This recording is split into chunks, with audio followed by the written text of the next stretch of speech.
करते अध्यक्षस्थान श्री संजय बोलते सर हे स्वीकारते। मार्गदर्शक तनपुरे सर।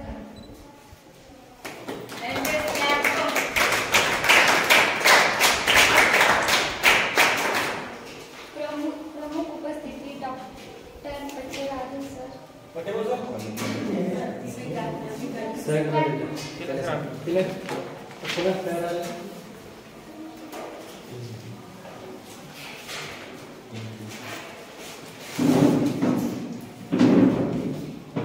आयोजक डॉक्टर वेंकटरमण डॉक्टर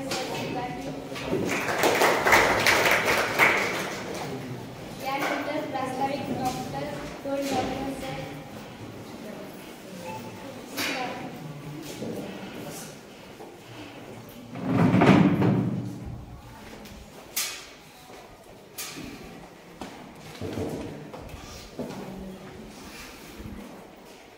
मातोश्री शांताबाई गोटे कला वाणिज्य आणि विज्ञान महाविद्यालय वाशिम येथील याच वर्षी आपण सुरू केलेल्या इंडियन नॉलेज सिस्टीम सेलच्या वतीने आणि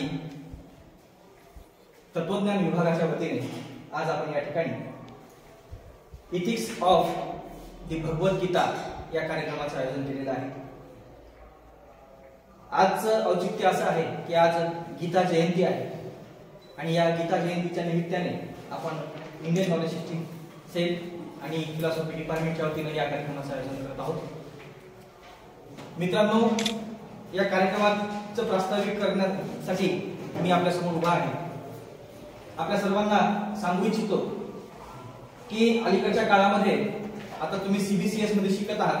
पुढच्या वर्षी आपल्या महाराष्ट्रामध्ये संबंध भारतामध्ये नॅशनल एज्युकेशन पॉलिसी 2020 लागू होणार आहे आणि या नॅशनल एज्युकेशन पॉलिसी 2020 मध्ये इंडियन नॉलेज सिस्टीम असा एक पेपर तुमच्यासाठी येणार आहे, म्हणजे येणाऱ्या पुढच्या विद्यार्थ्यांसाठी। आणि त्या दृष्टिकोनातून भारताच्या ज्ञान संपदेच्या संदर्भाने तुम्हाला नवीन एक पेपर येईल। त्या संदर्भात तुम्हाला मार्गदर्शन प्रत्येक महाविद्यालयामध्ये मिळणार आहे आणि पुढच्या वर्षी जे सगळं आपल्याकडे येणार आहे त्याची सुरुवात आपण याच वर्षी आपल्या महाविद्यालयामध्ये केली आहे। म्हणजे आपण एक वर्ष अगोदर या सगळ्या व्यवस्थेला सुरुवात या ठिकाणी केलेली आहे आणि मागच्या 2-3 महिन्यापूर्वी आम्ही या सेलची स्थापना महाविद्यालयात केली। या सेलच्या माध्यमातून या भारताच्या भूमीवर जे जे काही ज्ञान संपदा तयार झालेली आहे त्या सगळ्या गोष्टींची माहिती तुम्हाला मिळाली पाहिजे।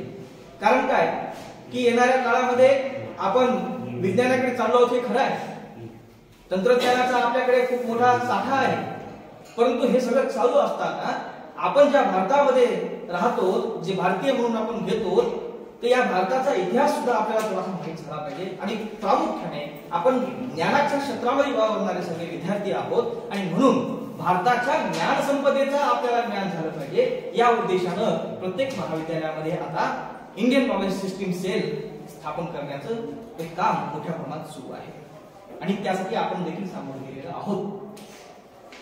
इंडियन नॉलेज सिस्टीमच्या माध्यमातून नेमकं करायचं काय असतं तर भारताच्या भूमीवर ज्या ज्या काही ज्ञानविषयक घटना घडामोडी घडलेल्या आहेत त्या सगळ्यांची माहिती आपल्याला द्यायची असते।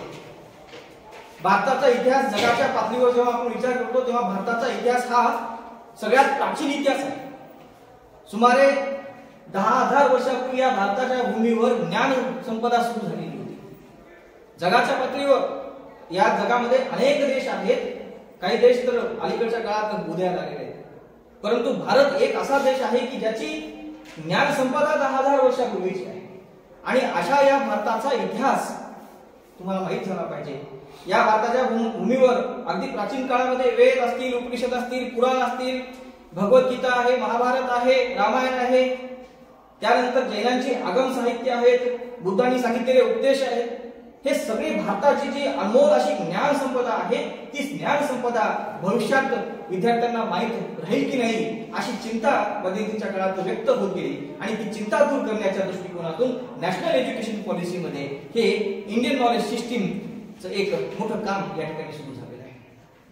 तुम्हाला माहित असायला पाहिजे की इसवी सनाच्या अगोदर आपल्या भारतामध्ये अनेक संत महात्मे होऊन गेले. आपल्याला पतंजली म्हणजे माहित आहे, रामदेव बाबा आपल्याला लक्षात येतात, बरोबर आहे. परंतु रामदेव बाबा यांनी ज्या पतंजलीचं तत्वज्ञान स्वीकारलेलं आहे ते पतंजली कधी होऊन गेले याच्याबद्दल माहिती आहे का? नाही. तर याचीही माहिती तुम्हाला मिळाली पाहिजे. आपल्याला महाभारत माहित आहे, परंतु महाभारत नेमकं का घडलं, कशामुळे घडलं हे माहित आहे का? नाही. आपल्याला बुद्ध माहित आहे, परंतु बुद्धाने नेमकं काय सांगितलं, कोणाला सांगितलं, कशासाठी सांगितलं, त्याचा आज काय उपयोग आहे याची माहिती आहे का? नाही. तर या अशा सगळ्या गोष्टींची माहिती तुम्हाला मिळाली पाहिजे. या दृष्टिकोनातून भारताच्या ज्ञान संपदेचा प्रचार आणि प्रसार करण्याच्या उद्देशाने आपल्या संबंध भारतामध्ये इंडियन नॉलेज सिस्टीम सेल स्थापन करण्याचं काम आहे, आपण ते केलेलं आहे. आणि या इंडियन नॉलेज सिस्टीम सेलच्या माध्यमातून आज भगवद्गीता आणि भगवद्गीतेतलं नीतिशास्त्र काय असतं या संदर्भात आपण चर्चा करण्यासाठी या ठिकाणी आलेलो आहोत. मला माहित आहे की याच्यानंतर तुमचा परीक्षेचा पेपर आहे, वेळ कमी आहे आणि त्या दृष्टिकोनातून आम्ही त्या वेळेचं नियोजन केलेलं आहे, त्याच्यामुळे काळजी नसावी, तुमचा पेपर वेळेत होईल. मित्रांनो, भगवद्गीता आपल्या सगळ्यांना माहित आहे की श्रीकृष्ण नावाचा एक महामानव कुठल्या तरी काळात होऊन गेला, परंतु तो काळ कोणता, त्याने नेमकं काय केलं याच्या संदर्भात बऱ्याच लोकांना माहित नाही. महाभारत माहित आहे, महाभारतामध्ये कौरव होते, पांडव होते, त्यांच्यामध्ये भांडण झालं हे माहित आहे, परंतु भांडणाचं मूळ कारण काय होतं, अशा प्रकारची भांडणं आजही असतात की नसतात, अशी जर भांडणं होत असतील तर त्या भांडणावर उपाय काय, असे सगळे प्रश्न आपल्या समोर आहेत. आणि या सगळ्या प्रश्नांचं उत्तर देण्याच्या अनुषंगाने आपण जेव्हा अभ्यास करतो तर तेव्हा आपल्या सर्वांना एक सुंदर असा ग्रंथ दिसतो. तो ग्रंथ म्हणजे भगवद्गीता. ही भगवद्गीता कुठल्या जातीसाठी, कुठल्या धर्मासाठी नाही, कुठल्या संप्रदायासाठी नाही, तर ही संबंध मानवजातीसाठी असलेली गीता आहे. ती गायलेली आहे म्हणून ती गीता म्हटली जाते. श्रीकृष्णाने अर्जुनाला केलेला उपदेश म्हणजे भगवद्गीता आहे. हा उपदेश जो आहे तो आध्यात्मिक स्वरूपाचा आहे, तो भौतिक स्वरूपाचा आहे, तो ऐहिक स्वरूपाचा आहे, तो व्यवहारिक स्वरूपाचा आहे, तो कर्म स्वरूपाचा आहे आणि तो मनुष्याला आपल्या आत्म्याला साक्षात्कार करून घेण्यासाठी जे काही लागतं त्याच्यासाठीचा एक गीता आहे. मित्रांनो, भगवद्गीता गावागावामध्ये तुम्ही पाहता गीता पारायण असते, भगवद्गीता लावली जाते. त्या ठिकाणी जे वातावरण पाहतो त्यावरून आपल्याला असं वाटतं की हा धार्मिक कार्यक्रम आहे, परंतु भगवद्गीता हा धार्मिक विषय नाही, तर हा मानवाच्या आचरणाला सुलभता लाभण्यासाठी एक विचार आहे. माननीय सुप्रीम कोर्टाने सांगितलेलं आहे की भगवद्गीता हा काही धर्माचा ग्रंथ नाही, तो मानवाच्या आचरणावर इफेक्ट करणारा, मानवाच्या आचरणाला अनुसरून असलेला एक ग्रंथ आहे.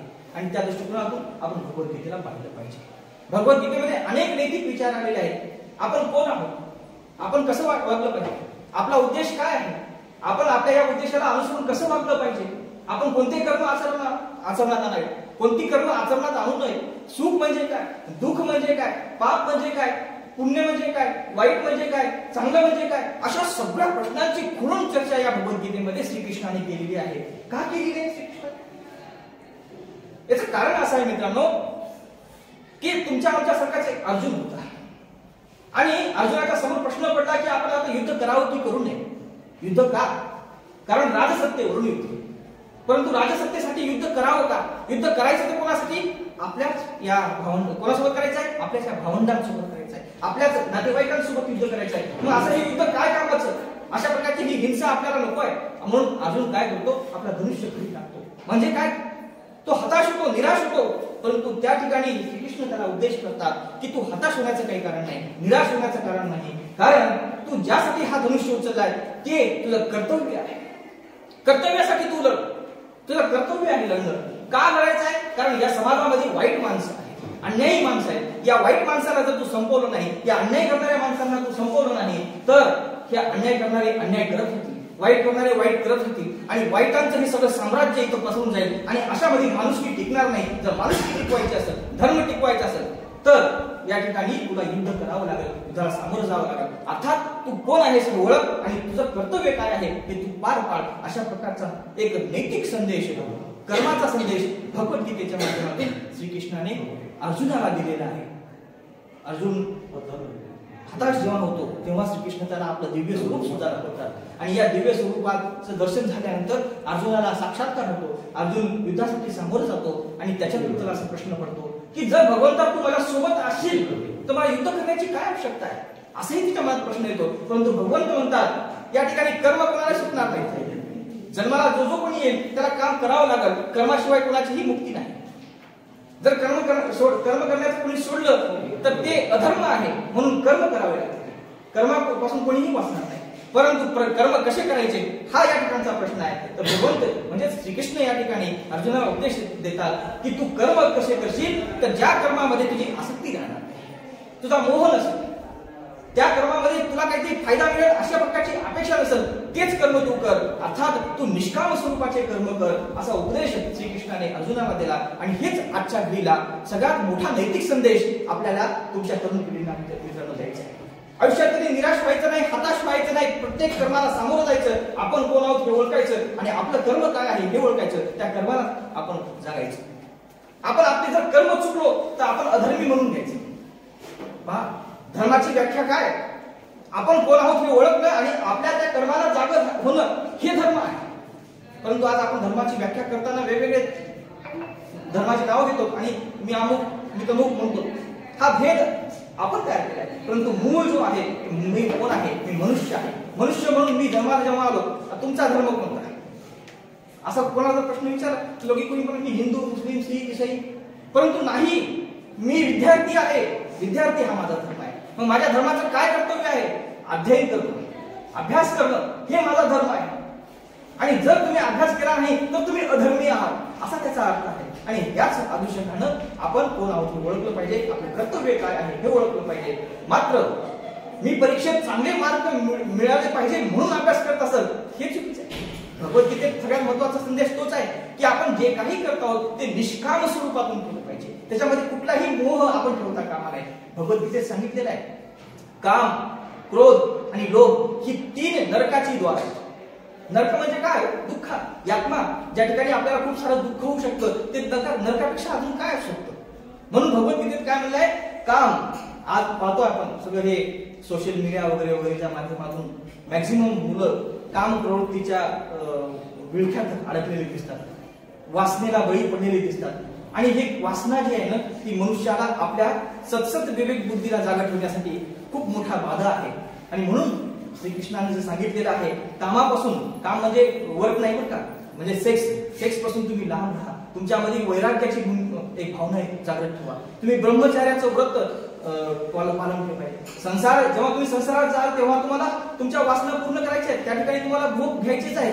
परंतु जेव्हा तुम्ही ब्रह्मचार्य अवस्थेमध्ये असता तेव्हा तुम्हाला म्हणजे ब्रह्मचार्य अवस्था म्हणजे ही तुमची विद्यार्थ्यांची अवस्था. या अवस्थेमध्ये तुम्ही सेक्स, वासना या सगळ्या गोष्टीपासून खूप लांब राहिलं पाहिजे. आणि जेणेकरून तुमच्या मनावर, तुमच्या बुद्धीवर त्याचा वाईट परिणाम होणार नाही. आणि या सगळ्या गोष्टीला जर तुम्ही सामोरं गेलात तर तुम्हाला तुमचं ध्येय लवकर गाठता येऊ शकतं. अशा प्रकारचा एक नैतिक संदेश या ठिकाणी श्रीकृष्णाने अर्जुनाला दिला होता. आणि या भगवद्गीतेच्या माध्यमातून तो आपल्याला दिसून येतो.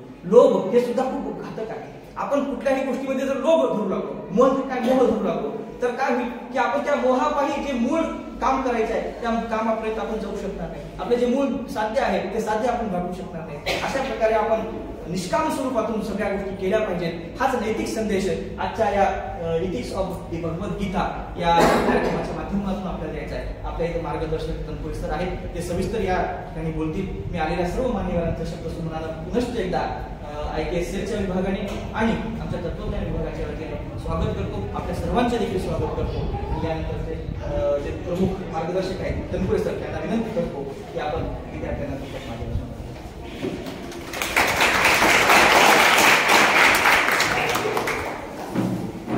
आजच्या कार्यक्रमाचे अध्यक्ष सर,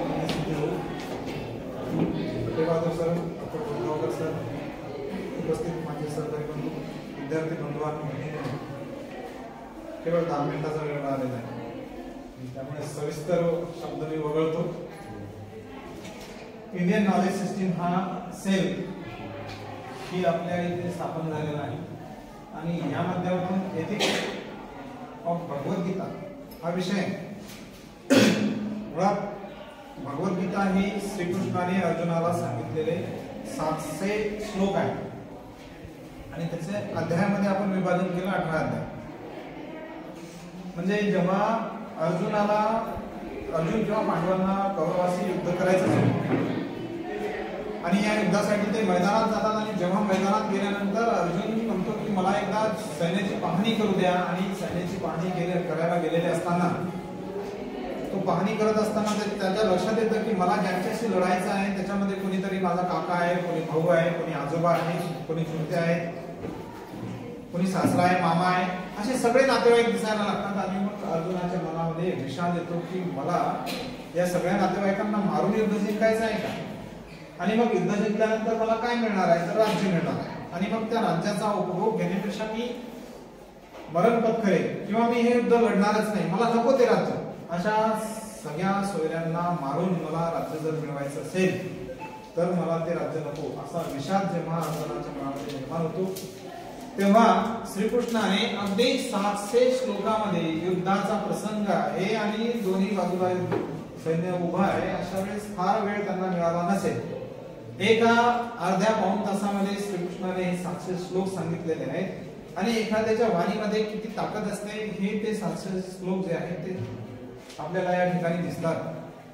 की जो अर्जुन ज्याच्या मनामध्ये असा विषाद तयार झाला होता, जो निराश झाला होता, ज्याला लढायची इच्छा नव्हती, त्या अर्जुनाच्या मनामध्ये पुन्हा युद्धाला उभं राहण्याची इच्छा तयार झाली या 700 श्लोक ऐकल्यानंतर. आणि ही भगवद्गीतेची ताकद आहे. काय सांगितलं तिथे श्रीकृष्णाने थोडक्यात, म्हणजे कर्मवाद जो सांगितला की हे कर्म म्हणून तुझ्या पुढे आलेलं आहे, हे तुझे नातेवाईक आहेत, या दृष्टिकोनातून जर तू पाहिला तर या नातेवाईकांनी केलेला अन्याय, यांनी अधर्माची स्वीकारलेली बाजू, हे सगळं तुला विसरावं लागेल. म्हणून न्यायासाठी लढत असताना आपल्या पुढे कोणीही नातेवाईक असो किंवा आपला सख्खा भाऊ असो, आपल्याला न्यायाच्या बाजूनेच उभं राहता आलं पाहिजे. मग या भगवद्गीतेतून आपल्याला काय शिकायचं? इंडियन नॉलेज सिस्टीम आपण जे म्हणतो, तुम्ही एखाद्या वेळेस जर एखाद्या ठिकाणी तहसीलदार झाले, कलेक्टर झाले, एखाद्या मोठ्या पदावर गेले, आणि अशा वेळेस अन्याय करणारा एखादा तुमचा नातेवाईक आहे, परंतु अन्याय ज्याच्यावर झाला असा एखादा दुर्बल घटक आहे, तिथे तुम्हाला ती भगवद्गीता कामी पडते की अशा वेळेस तुम्हाला न्यायाची बाजू घ्यायची, भलेही तू नातेवाईक असला तरी. हे त्यांनी सांगितलेलं आहे. सुखे दुखे समे कृत्वा हा भगवद्गीतेचा एक दुसरा पाठ आहे, ज्यामध्ये म्हटलेलं आहे श्रीकृष्णाने की सोन्याचं हरिण कोणीच निर्माण केलं नाही, कोणी पाहिलं नाही, कोणी ऐकलं नाही, असं हरिण कसं काय असू शकतं, हा साधा प्रश्न रामाच्या डोक्यात आला नाही. आणि रामाने काय केलं, त्या हरणाचा पाठलाग केला, आणि म्हणून म्हटलेलं आहे विनाश काले विपरीत बुद्धी. तुम्हाला जीवन जगताना असं होऊ शकतं की तुम्ही नोकरीला लागाल, पत्नी म्हणेल की आपल्याला प्लीज पाहिजे, आणि कोणीतरी लाच घेऊन तुमच्या समोर येईल, लाच है ना, आणि ती तुम्ही स्वीकाराल. म्हणजे इथे पाप म्हणजे मोहाचा पहिला क्षण हा पापाची पहिली पायरी असतो. म्हणजे तुम्ही ते गैरकृत्य करायला सहज तयार झाले.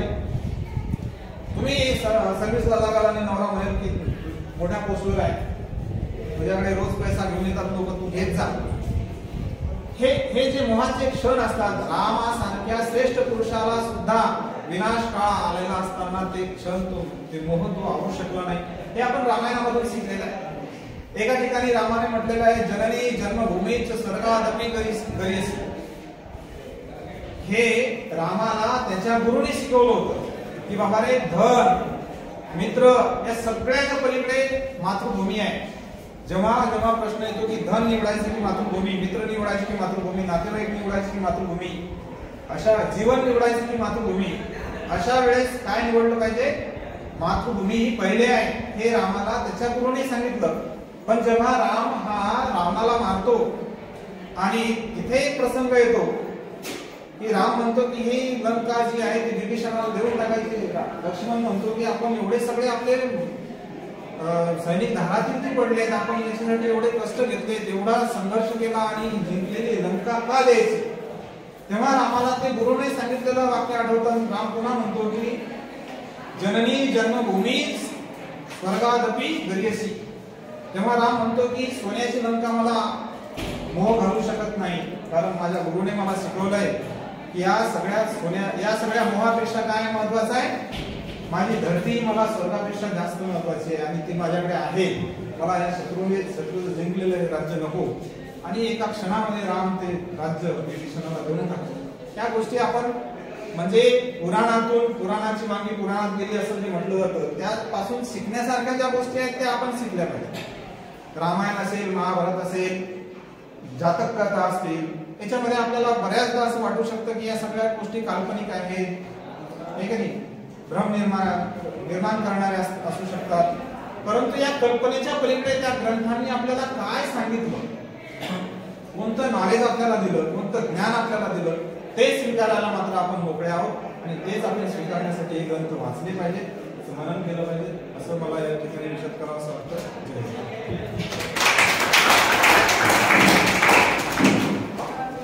धन्यवाद सर. यानंतर बट्टेबहादूर सर मार्गदर्शन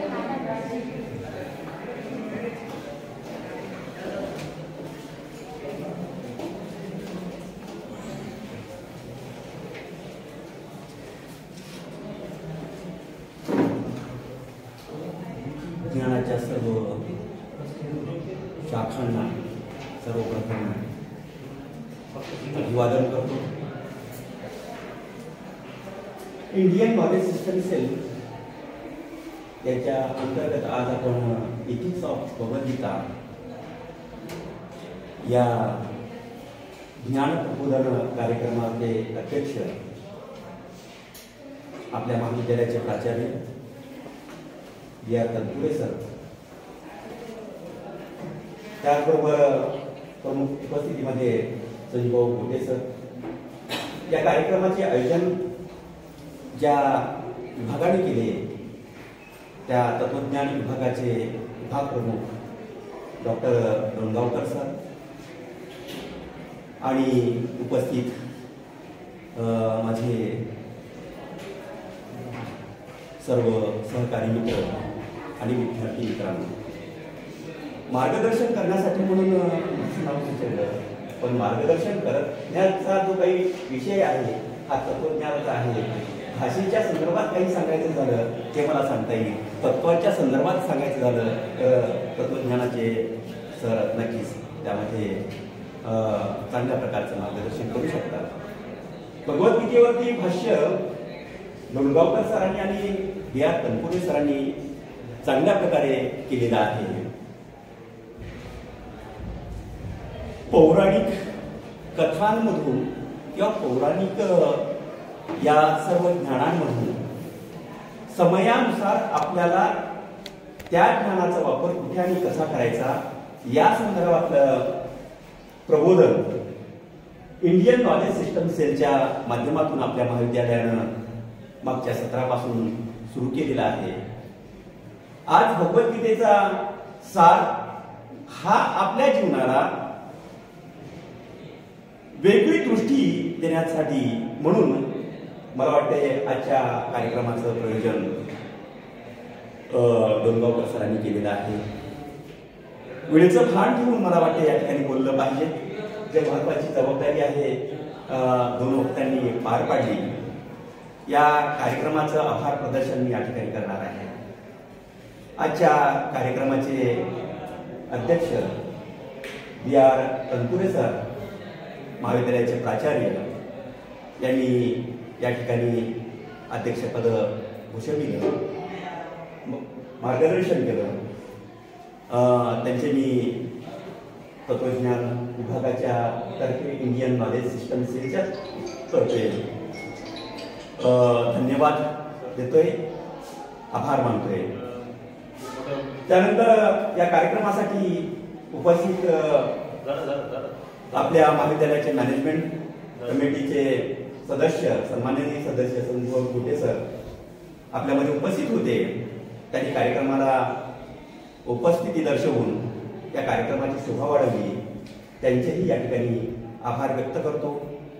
हा कार्यक्रम ज्यांच्या अथक प्रयत्नातून या ठिकाणी आपल्यासमोर या कार्यक्रमाचं प्रबोधन आपल्यासमोर मिळालेलं आहे, त्या कार्यक्रमाचे आयोजक इंडियन नॉलेज सिस्टमचे सेलचे प्रमुख डॉक्टर डोणगावकर सर यांचेही मनापासून त्यांना धन्यवाद देतो.